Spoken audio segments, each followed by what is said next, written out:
સંખ્યા જ્ઞાન 2।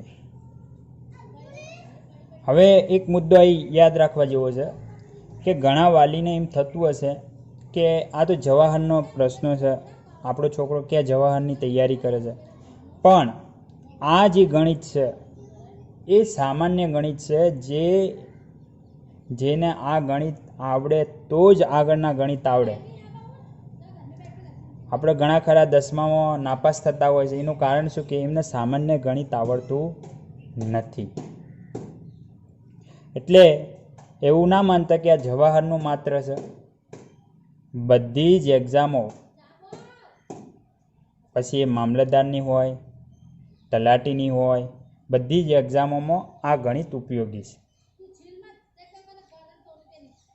તો હવે આપણે સંખ્યા જ્ઞાન 2માં એક મુદ્દો સંખ્યા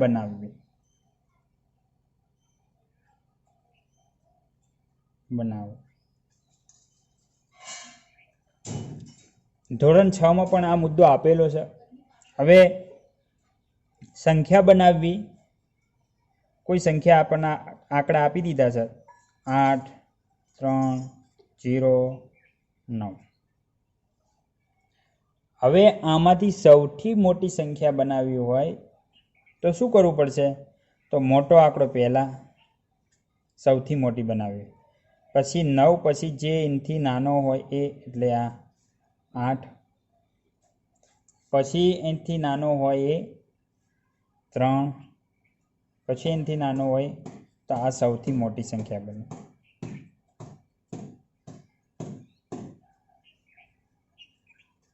હવે આપણને બીજી રીતે કીધું હોય કે 4 આંકડાનો ઉપયોગ કરી સૌથી નાની સંખ્યા બનાવો। સૌથી નાની,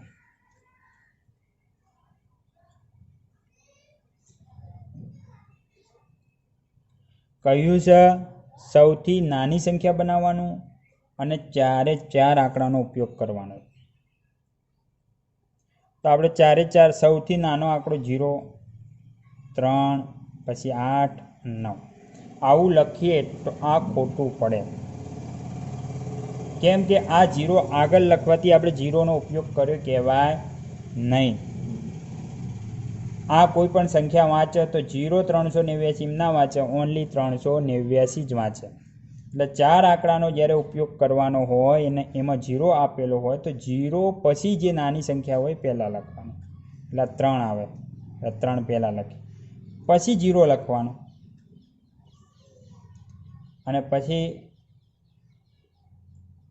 જે સંખ્યા આવતી હોય, 0 સૌથી નાનો હતો એ બીજા નંબરમાં લખ્યો, એના પછી જે અતિ મોટી આગળ લખી, એના પછી જે 3, 0, 3 પછી કઈ આવશે નાની સંખ્યા 8, અને એનાથી પછી મોટી સંખ્યા છેલ્લે। એટલે આ ઉતરતા ક્રમમાં સંખ્યાઓ લખી, ઉતરતા ક્રમમાં, અને આ ચડતા ક્રમમાં લખવાની હોય, પણ 0 હોય ત્યારે 0 પછી જે સંખ્યા હોય પહેલાં લખવાની, પછી 0 લખવાનું। આટલી બાબતે યાદ રાખવા જેવી છે। આપણે 4 આંકડાનો ઉપયોગ પણ કરી લીધો અને સૌથી નાની સંખ્યા પણ બનાવી દીધી। હવે આમાં 4 આંકડા આપેલા હોય અને કીધું કે 5 આંકડાની સૌથી મોટી સંખ્યા બનાવો, તો 5 આંકડાની કોઈ પણ આંકડો આપણે રિપીટ કરી શકશું। આ 4 તો આપણે વાપરવાના જ છે, પણ હવે જે એ 5 સંખ્યા કીધી છે, 5 આંકડા કીધા છે, એટલે 5 આંકડાની સૌથી મોટી સંખ્યા બનાવવી હોય તો સૌથી મોટી બનાવવાની જ્યારે કીધી હોય ત્યારે આમાં જે આંકડો મોટો હોય એને બીજી વાર એકવાર લેવાનો। હવે સૌથી મોટી સંખ્યા કીધી છે,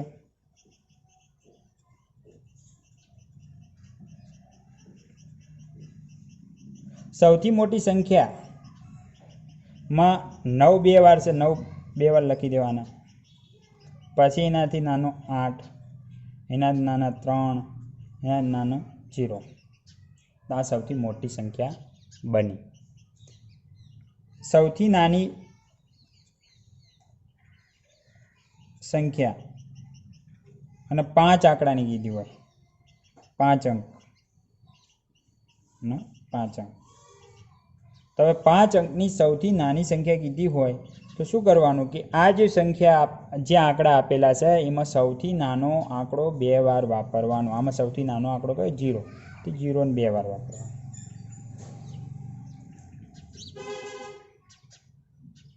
હવે આપણને ખબર છે કે આવી રીતે તો લખાશે નહીં. 0 0 389 એમ તો લખાશે ને.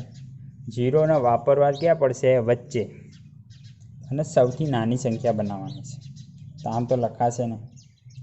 તો 0 છોડીને જે સૌથી નાની છે એ સંખ્યા પહેલાં લખીશું 3. પછી સૌથી નાની સંખ્યા 3 લખ્યા પછી 0 વાપરી દઈશું. એટલે 0 2 વાપરવાના છે. 2 વાપરશું. પછી નાની સંખ્યા કઈ વધી? તો કે 8. તો 8. અને પછી છેલ્લે જે સંખ્યા વધી હોય એ. જો 5 આંકડાની સંખ્યા આપણે બનાવી 30,089 સૌથી નાની સંખ્યા. તો હવે તમને સંખ્યા બનાવતા આવડી ગયા છે. હવે ઘણીવાર આ બુકમાં પ્રશ્ન આપેલા છે કે સૌથી નાની સંખ્યા શોધો. સૌથી નાની સંખ્યા કઈ? હવે ઓપ્શનમાં 1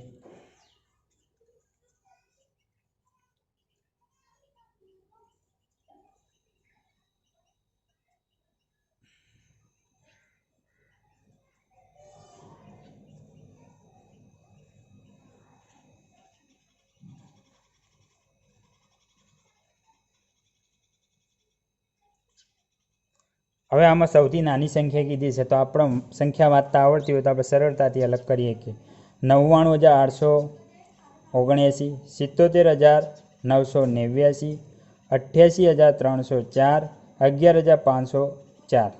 તો આમાં સૌથી નાની સંખ્યા કઈ? તો 99,000 છે, 77,000 છે, 88,000 છે અને 11,000 છે. તો આ સૌથી નાની સંખ્યા છે. આવી રીતે સૌથી મોટી સંખ્યા પણ પૂછાય, સૌથી નાની અવિભાજ્ય સંખ્યાઓ, સૌથી મોટી, આવું નાની મોટી એવું પૂછાય. પણ કઈ સંખ્યા પૂછી છે એ જોવાનું અને પછી જવાબ સિલેક્ટ કરવાનો. હવે ઘણા દાખલા એવા પૂછાતા હોય છે કે 3 આંકડાની સૌથી નાની સંખ્યામાંથી 3 અંકની સૌથી નાની સંખ્યામાંથી 2 અંકની સૌથી મોટી સંખ્યા બાદ કરતા શું જવાબ મળે? આવા પ્રશ્નો પૂછાતા હોય છે. એ પછી 3 અંક કીધી હોય, 4 અંક કીધી હોય, 5 અંક કીધી હોય, પણ મેથડ આવડી જાય, રીત આવડી જાય તો કોઈ વસ્તુ કોઈ પણ ગણતરી કરવી અઘરી નથી. દાખલા તરીકે આ 3 અંકની સૌથી નાની સંખ્યા કઈ? તો આપણે બધી જોઈ લઈએ કે સૌથી નાની સંખ્યા અને સૌથી મોટી સંખ્યા બંને વિશે માહિતી મળી જાય પછી બાદબાકી કરવી હોય કે સરવાળો કરવો હોય એ તો આપણને ફાવે. તો 3 અંકની સૌથી નાની સંખ્યા કઈ? તો પહેલાં આપણે 2 અંકની સૌથી નાની સંખ્યા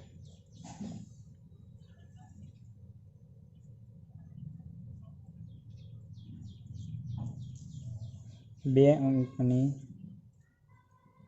સૌથી નાની સંખ્યા અને 2 અંકની સૌથી મોટી સંખ્યા. હવે 2 અંકની સૌથી નાની સંખ્યા કઈ? તો આપણને એકડા તો આવડતા જ હોય છે. કે 1 2 3 4 5 6 7 8 9 10. તો 9 છે એ એક આંકડો છે, જ્યારે 10 છે એ બે આંકડા છે. તો બે અંકની સૌથી નાની સંખ્યા કઈ?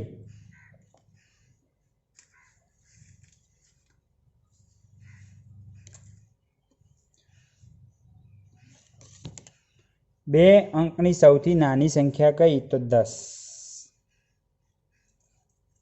એમને આપણે આગળ વધીશું. 11 91 92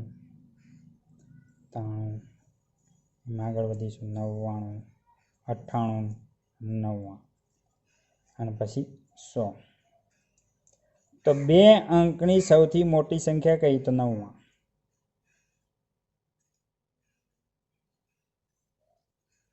હવે 3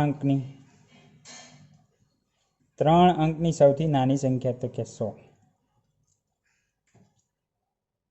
અને સૌથી મોટી સંખ્યા તો 999. 4 અંકની સૌથી નાની સંખ્યા તો 1000.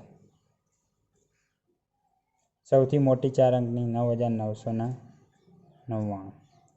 5 અંકની 10,000. 99,999 સૌથી મોટી સંખ્યા. 6 અંકની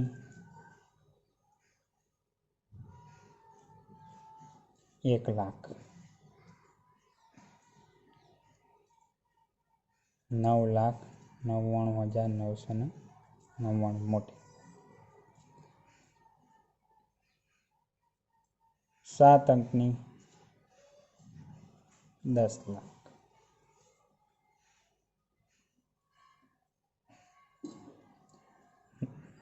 7 અંકની સૌથી મોટી સંખ્યા 99,99,999. હવે આનાથી મોટી સંખ્યાઓ પણ હોય, પણ આટલી આપણને ખબર હોય તો આગળ આપણે સ્ટેપ બાય સ્ટેપ એક વધારતા જઈએ અંક. હવે તમને એ પ્રશ્ન પૂછે 3 અંકની સૌથી નાની સંખ્યા. 2 અંકની સૌથી નાની સંખ્યાઓ કેટલી? 100. તો સૌથી નાની સંખ્યા કઈ? 100. 2 અંકની સૌથી મોટી સંખ્યા કઈ? તો 99. 100 માં 99 જાય, જવાબ શું આવે? તને જવાબ શું છે? 1. તો આવા દાખલા પણ બુકમાં આપેલા છે, એ તમારે ગણવાના છે.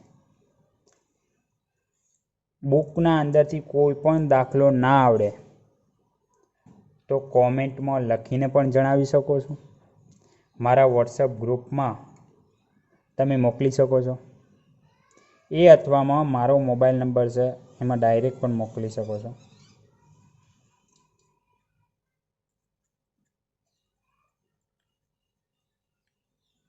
અમારો વોટ્સઅપ નંબર છે 94 297 32 051. પણ માત્ર નવોદયના જ દાખલા મોકલવા. હવે અવિભાજ્યના બીજા અઘરા દાખલા જે આપણે અનન્યની બુકમાં આપેલા છે, એ બુકમાં એક 18મા નંબરનો દાખલો છે. 1 થી 100 સુધીમાં એકમનો અંક 7 હોય તેવી કુલ કેટલી અવિભાજ્ય સંખ્યાઓ? તો 7 હોય તો 7 પોતે.